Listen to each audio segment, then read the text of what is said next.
একদিন এক যুবক খুব চিন্তায় বসেছিল। চাকরি নেই, ব্যবসায় লাভ নেই। মাথার ভেতর শুধু একটাই প্রশ্ন, আমার রিজিক কোথায়? হঠাৎ সে জানালার পাশে বসে থাকা একটা পাখির দিকে তাকাল। পাখিটা ভোরে উড়ে গেল। কোনো ব্যাগ নেই, কোনো জমা নেই, কোনো নিশ্চয়তা নেই। কিছুক্ষণ পর সে আবার ফিরে এল, ঠোঁটে খাবার নিয়ে। যুবকের চোখ ভিজে গেল। সে ভাবল, এই পাখির রিজিক যদি আল্লাহ ঠিক করে রাখেন, তাহলে আমারটা কেন ভুলে যাবেন? নবী বলেছেন, তোমরা যদি আল্লাহর উপর পূর্ণ ভরসা করতে, তাহলে পাখির মতোই তোমাদের রিজিক দেওয়া হতো। পাখি সকালে খালি পেটে বের হয়, আর সন্ধ্যায় ভরা পেটে ফিরে আসে। রিজিক কম নড়ে, আমাদের ভরসাই কম।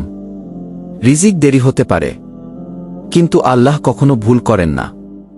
ভরসা রাখুন, চেষ্টা চালিয়ে যান, রিজিক ঠিক সময়েই আসবে ইনশাআল্লাহ। ভিডিওটি ভালো লাগলে চ্যানেলটিকে সাবস্ক্রাইব করে দিন আর আমাদের সঙ্গে জুড়ে থাকবেন।